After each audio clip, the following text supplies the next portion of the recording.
এই যে দেখতে পাচ্ছেন আমার হাতে ছুরি, এই ছুরি দিয়ে আমি কাকে মারতে যাচ্ছি জানেন? ওয়েট করেন, দেখতে পাবেন আপনারা আমি কাকে মারবো। না না, আমি এত বোকা নই। সিআইডি আমাকে খুব সহজেই ধরে ফেলবে, তার জন্য আমি এত বোকামি কাজ করব না, নিজে মারবো না আমি। অন্য কাউকে দিয়ে মারাবো। তো আমি খালাকে বললাম, খালা যাও তুমি মেরে আসো শালাকে। শালার এত বড় সাহস! তো খালাকে পাঠাই দিছি। তো খালা দেখি ওকে মারে আসতে পারি কিনা, আর যদি না পারে তখন আমি যাব। তো কথা হচ্ছে, এখন একটু পর আমি ভাবলাম যে মনে মনে যদি নাই পারেন খালা, তাহলে চিন্তা করছি যে না, এখন ছুরি দিয়ে হবে না, বাসা থেকে আরো নতুন কিছু নিয়ে আসতে হবে, ধারালো কিছু। এই শালার পাওয়ারটা বেশি বাইরে গেছে, কি বলেন? তো এই তো দেখতে পাচ্ছি আমি, খালা কিন্তু চলে আসতেছে, তার মানে খালা সাকসেসফুল হয়ে গেছে। তো খালা চলে আসতেছে, আমি তো খুশি আমার শত্রুকে হত্যা করে। এখন দেখতেছি খালা ডেড বডি সহ নিয়ে আসতেছে। চলেন আপনাদেরও দেখাই এই ডেড বডিটা কিরকম দেখতে। তো এর ভিতরে আমি দেখতে পাচ্ছি যে আমার হাতেই চলে আসছে ডেড বডি। এবার সিআইডি লাশও পাবে না খুঁজে, আর আমি যে মারছি তার কোনো প্রমাণও থাকবে না, সব কিছু আমার হাতে। তো আমি এবার চলে যাচ্ছি এটাকে প্রসেসিং করার জন্য। এই যে দেখতে পাচ্ছেন আমি খুব সুন্দর করে সাইজ মতো কেটে নিচ্ছি আমার যতটুকু পর্যন্ত প্রয়োজন। এরপরে দেখতে পাচ্ছেন এখানে আমি একদম কাটাকুটি করার জন্য তাকে প্রস্তুত করে নিয়েছি।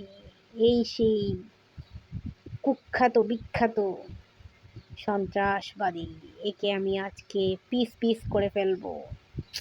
আসলে পিস পিস করলে এতটা মজা আসছে না, কাটা গায়ে লবণ ছিটা দিলে একটা মজা পাওয়া যায়।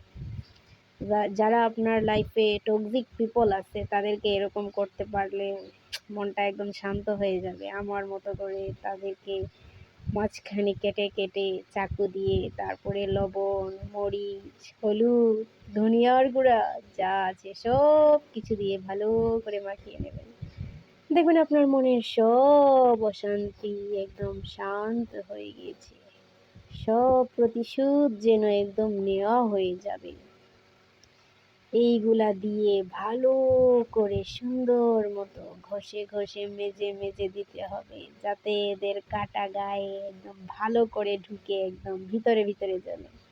আসলে কোনো কিছুকে একবারে মেরে নেওয়ার থেকে তিলে তিলে মারার, কষ্ট দিয়ে মারার কিন্তু অনেক শান্তি। তো সিআইডি তো এর কোনো অস্তিত্বই খুঁজে পাবে না, তারা ইনভেস্টিগেট করে কোনো কিছুই খুঁজে পাবে না, কারণ আমি হচ্ছি মাস্টার মাইন্ডের ক্রিমিনাল।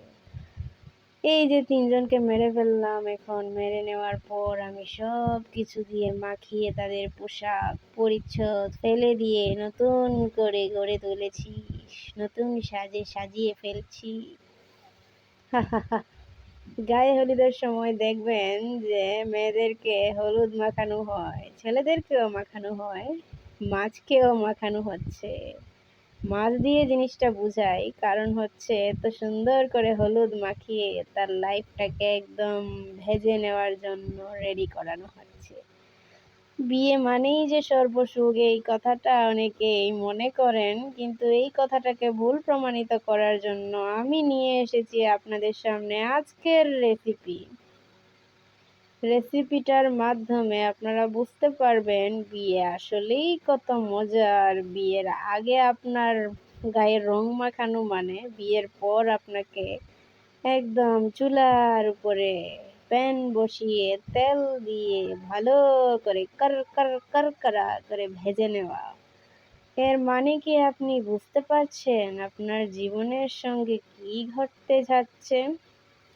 আপনি যদি বুদ্ধিমান হন তাহলে আপনি খুব সহজেই বুঝতে পারবেন। যাই হোক, আমি বাবা এত কিছুর ভিতরে যাই না, আমি এখন তেল দিয়ে ফেলি, তাদেরকে ভেজে নেব। এই সিআইডির বাচ্চারা তো কি বলেন, সামান্য কিছু পেলেই ছাড়ে না, কিন্তু আমাকে তো চিনে না। ডেড বডিকে সুন্দর করে ম্যারিনেট করে তেলে ভেজে খেয়ে নেব, ওরা তো প্রমাণটুকুও পাবে না। এই যে দেখতে পাচ্ছেন আমি কিন্তু দিন দুপুরেই কাজটা সেরে নিয়েছি। আমার ভাজাভুজি প্রায় শেষ, এখন হচ্ছে আসল খেলা। এবারে ওদের খেয়ে নেব। আমার সাহস নিয়ে চিন্তা করছেন? এই যে দেখুন আমার খাবার প্লেটে উঠে গেছে। ওই যে দেখতে পাচ্ছেন? এইটাই। আমার প্লেটও রেডি, আমার খিদাও লেগে গেছে, এখন আমি খেয়ে নেব। বিসমিল্লাহ বলে শুরু করে দিলাম, মজা করে খাবো। সিআইডি তো আমাকে ধরতেই পারবে না। আমি অনেক পাকা খেলোয়াড়, আমাকে কিভাবে ধরবে? শালা আমাকে ধরার আগে সে চিন্তাই করতে পারবে না আমি এত ইনোসেন্ট সেজে বসে থাকি, আমাকে কিভাবে বুঝবে আমি এত বড় অপরাধ করতে জানি। যাই হোক, এত কথা না পেঁচিয়ে আমি কিন্তু আগের দিন ডিম ভাজি দিয়ে আলু দিয়ে রান্না করেছিলাম, এটাকেও খেয়ে নিলাম। তারপরে এবারে খাবো এইটাকে। লবণ মরিচ লাগিয়ে মেয়েদের জীবনটাকেও মানুষ এরকম করেই খায়। যারা লিবেন শুধুমাত্র তারাই বুঝবে। আমার ভিডিওটা আপনাদের কাছে কেমন লেগেছে কমেন্ট করে জানাতে ভুলবেন না। আসসালামু আলাইকুম।